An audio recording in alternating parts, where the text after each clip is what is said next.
I had been renting this house for a little under a year.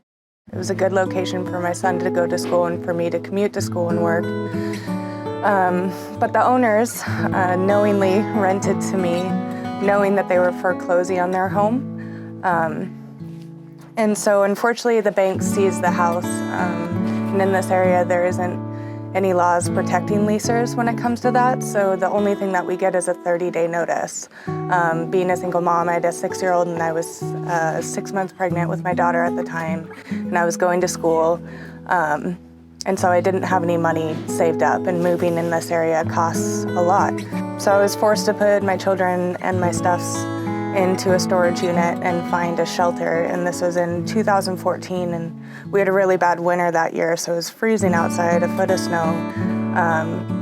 So we ended up having to sleep at a shelter for almost 3.5 weeks and standing in the freezing cold for 2 hours just to get a sleeping mat and maybe some hot food until my next school disbursement, until I could find another place to rent.